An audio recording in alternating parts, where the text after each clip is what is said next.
Next up, this home in Victoria uses the natural environment to its advantage.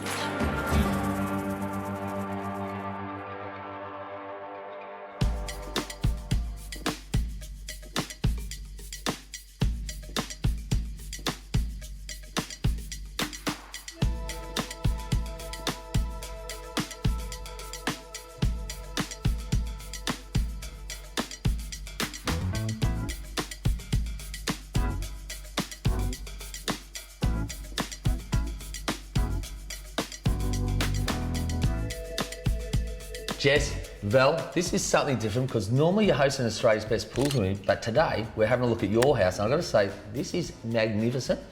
Tell us a bit about the project.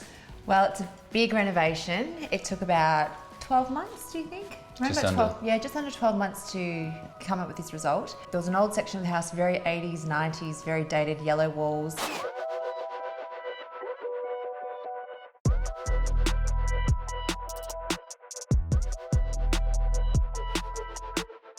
We've kind of refreshened the old part and then we've extended out and obviously put a tennis court and a pool in. So, yeah. Well, I'm going to go to Val here. How much did you have to do with this whole design here? I'd love to take some credit, but it was all Jess, every inch. Well, good answer, because I was going to say, I've heard it from Jess, and obviously we're talking about Miss Interior right here, so you didn't have a chance in there doing Not any a of this at all. No, actually he requested one thing, the spa to be round so he can do whirlpools. Yep. That was his only request.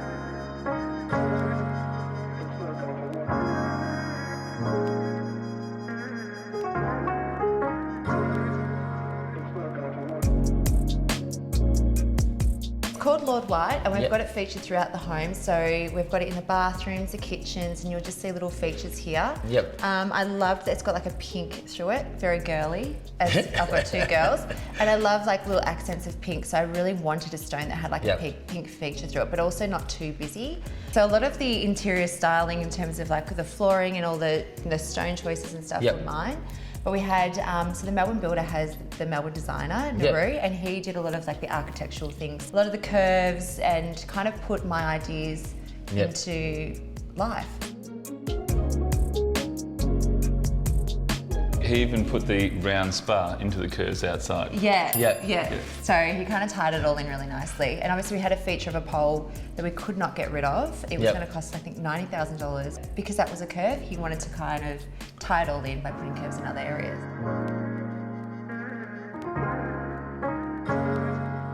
Three kids here. How many bedrooms do you have? We've got 5 rooms. 5 rooms. Now, you were saying about some stuff that you wanted to do, weren't allowed to do. No, it's shut down. I wanted to have, up there we used to be a little balcony, so I wanted to have a little abseiling set up there.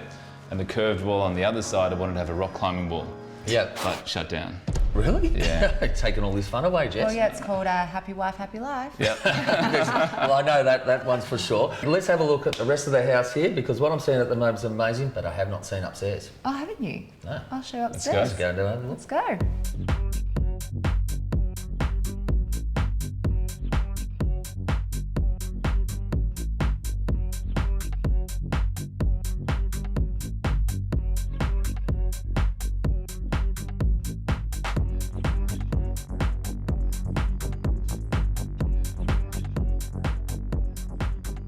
So Jess, tell us about the design process, because I know you have got a few different layouts that people haven't seen before here. Yeah, so the design process, obviously we do with the Melbourne builder and the Melbourne designer.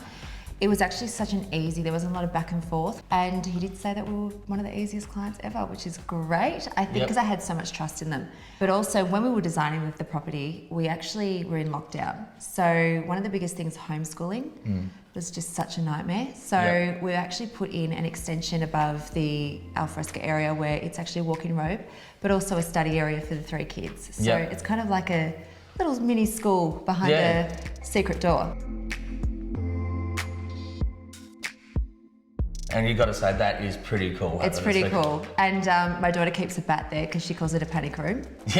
But yeah, so it's actually a really cool feature that we do have in her bedroom. Now, you said you did design this through COVID, obviously, homeschooling and stuff like that. Now, designing a house and picking out all the finishes, it's not the easiest thing, is it? No, it was actually quite hard because you couldn't go to the actual places to touch and feel and see what it was. But when those little opportunities of like 2 or 3 day window where, you know, lockdown kind of lift, I was there.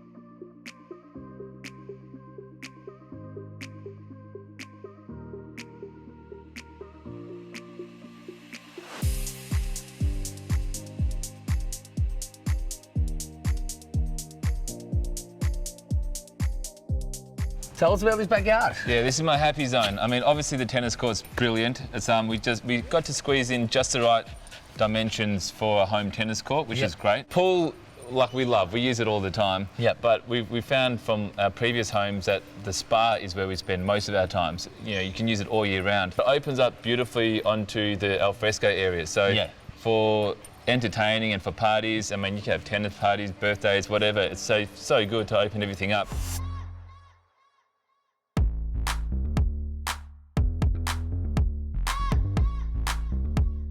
Just had to get these lights, which don't just do the nice bright light for tennis, but they strobe and they go like 15 different other colours. Yep. So that's just as touch.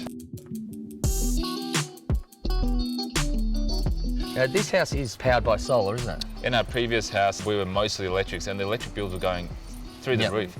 So the pool's heated by solar. I'm going to say, we've just recently had our house done, and it does. And I mean, looking at the future, you know, every house is going to have solar on there, so you're better off getting it over and done with now, aren't you? Yeah, and now with a EV car, so like we just plug it in, we have to have the solar there. This home is absolutely stunning. It's big, high ceilings, it's a young family, 3 kids, 2 dogs, swimming pool, tennis court. It's got so much going on. It absolutely needs solar power and more. For a home this size with 3 young kids and with the technology and toys included, I'd be suggesting at least a 10 kilowatt solar system.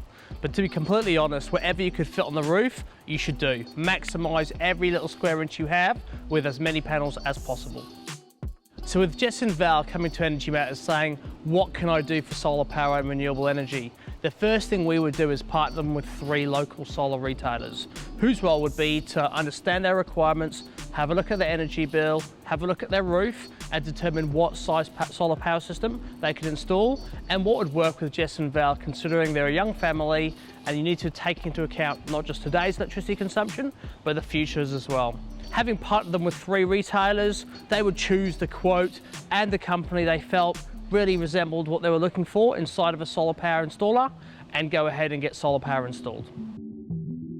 Well, guys, I've got to say, mate, thanks for having me here today. Your house is absolutely beautiful. You just need a front yard now. Yeah, we're so excited for you to do the design. I'm going now.